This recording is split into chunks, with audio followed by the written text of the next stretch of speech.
First of all, I would like to thank the organizer for this important conference. So, dear friends, dear colleagues, my topic is a record of a Sabaean sailor or person who was on his way to Aden, and he had a problem with his boat. This record, I want to present it to you. It has been discovered in the Awām temple. This is the first slide. This is in Marib in Yemen.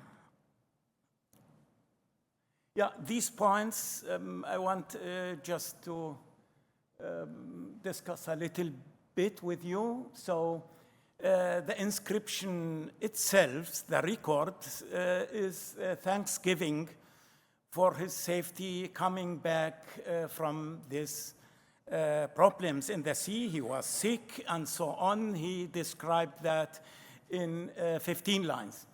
So first of all, also I'll discuss the little about the epigraphic discoveries at Awām temple, where this inscription is one of them,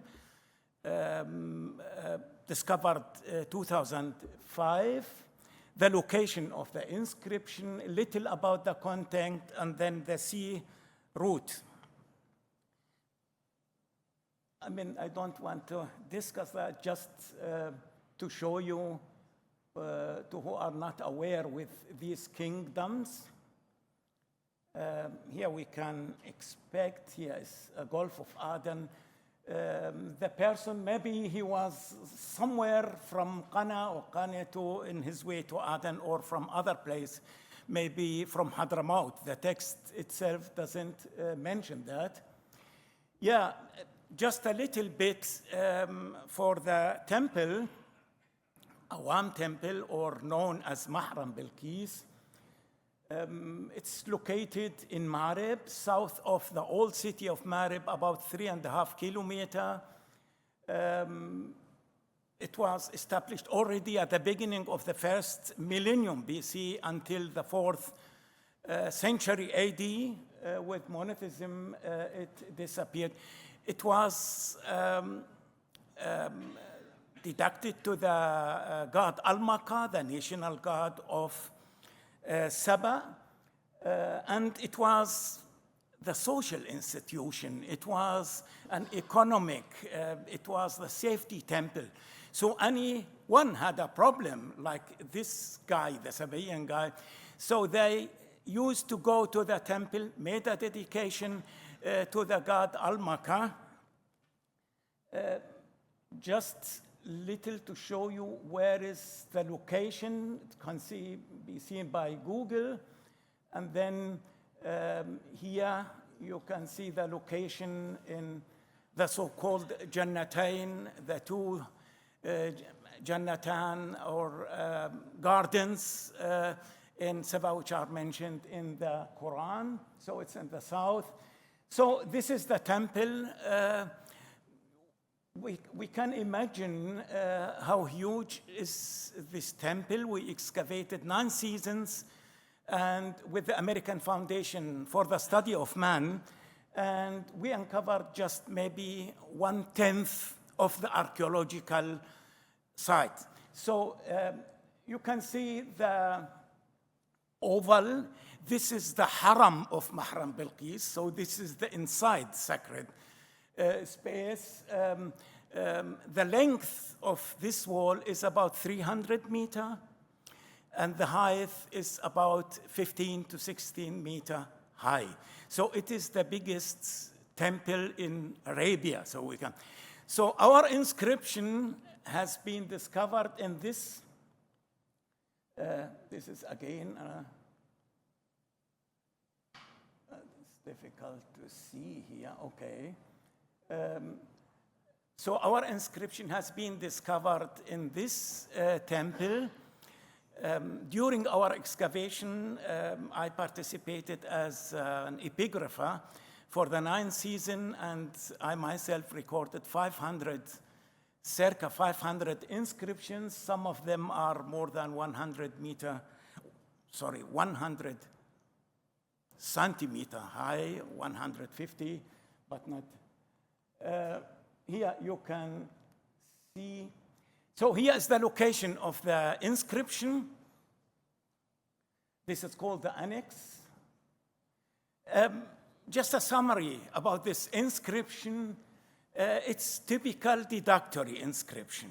The person said, I am so-and-so, son of so-and-so. I dedicate it to the god Al-Maka because this happened to me. Or many of these inscriptions because people came back safety from a trip or a military campaign or an embassy to somewhere in the ancient Near East. So they made a dedication. So the main thing in this inscription is that he mentioned that he was in his way to Aden. Then he was sick. He mentioned the problem which he had in the inscription. So we can have a look, but here is the text. And the translation, his name Dad Il Yasha, of the family Matiran. This is typical for these inscriptions. Vassals of the clan Dhu Anwiyan Qastan. This seems to be, according to the name and the family, he seems to have been from the mountains of Yemen. So we don't know, north of Sana'a, somewhere. And then the dedication, horse statue. This is the dedication, and the horse rider. This is typical in many such inscriptions, both made in bronze in gratitude because he cured and delivered his person when his ship Fulkan, Fulk, it is an Arabic term probably of Greek origin, folk. It's mentioned also in the Quran. So the text mentioned for us, the reason بكان تثبر فلكان ذو ركبه عدي عدن. تثبر, the root ثبر is common Semitic. It means تثبر like تحطم, destroyed. It was destroyed, and then he delivered him from a sickness. He mentioned that also during this voyage. And then بوسط بحران, في وسط البحر, in the middle of the sea, as the text mentions that. And then, of course, because of his delivery, healing, and so on, also of his family. This also I thank that the God helped the family that cured them from a sickness. And then it's very important because it mentioned here, saqat saqaya. This is dropsy or edema.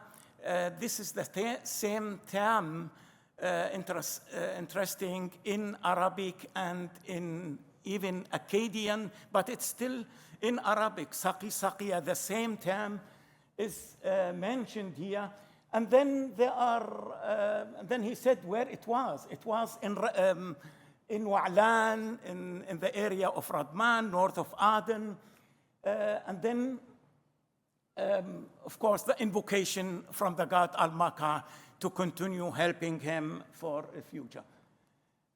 So the main question of our text, what is the name of Aden in the epigraphic evidence?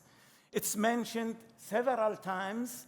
Unfortunately, the inscriptions do not give us really good information about structure of the city or social structure. It is more or less mentioned in invocation, or this is also an epithet of a deity, Aden, to Hargib. This gives us we remember the name Rajab. In the Arabic tradition, it is also connected with Celtic. But then, more or less, the other evidence is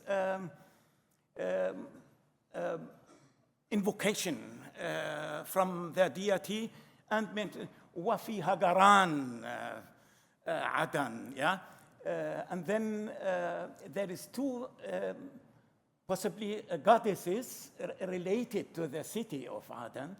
And then there is also another god, Yatha'um ذو Aden.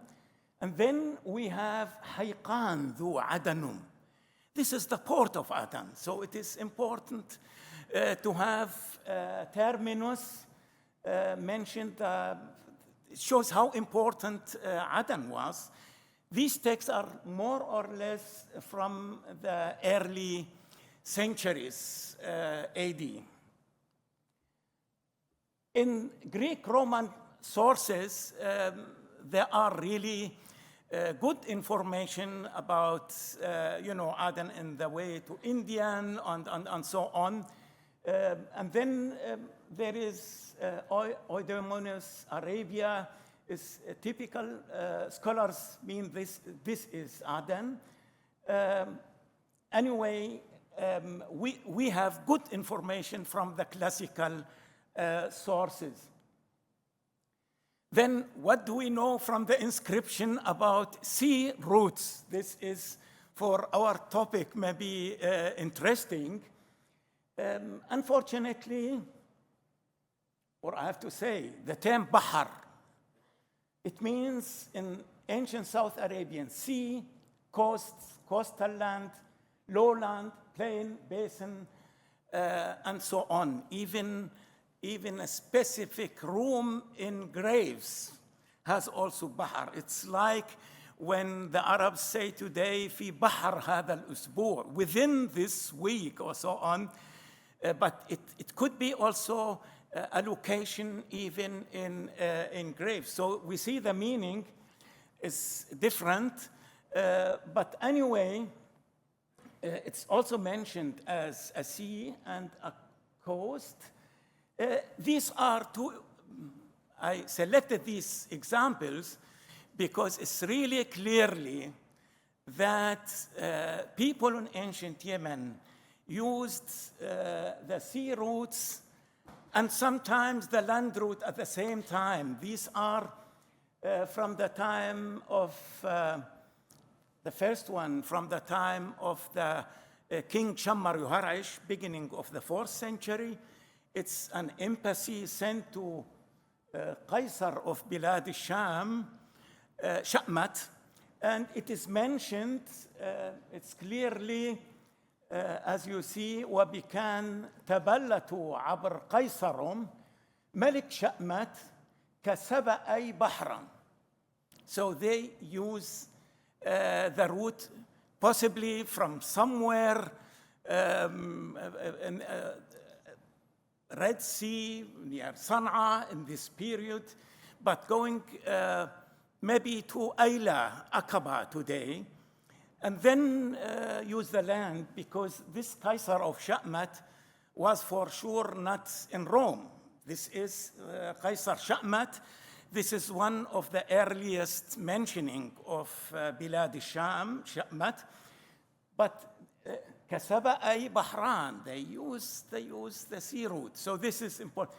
The another inscription is Katabanic, which I published this also. It's very interesting. It mentioned an expedition, Dhatan, Saba'atan, Biyabisan wa Bahran. They used the land, Al-Yabisa, and the sea, by sea and by land. So it seems to be that was really common. We don't have that much evidence. From the term Bahr, we have also another examples that somebody made a dedication to the god Al-Maka because he came safety from Shabwat and Bahran. Scholars think that he came from Shabwa Shabwa and from the coast. But it is not impossible that this person was also using somewhere Bahran, the sea. So these are the example.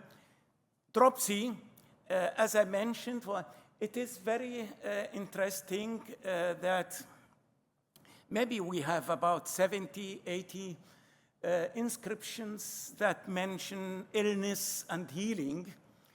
But this is very interesting. We have the first evidence for dropsy here, and as I mentioned, it's called also in Arabic Marad al-Safar, Yaraqan, and so on. But anyway, this text, Dad Il had many problems, not only Tathabbara Fulkan, also that his boat was destroyed in the sea, but he had, during this time, he was also sick in the sea, and later on had this dropsy in Wa'lan, also in Radman, in the north of the. So thank you for your attention.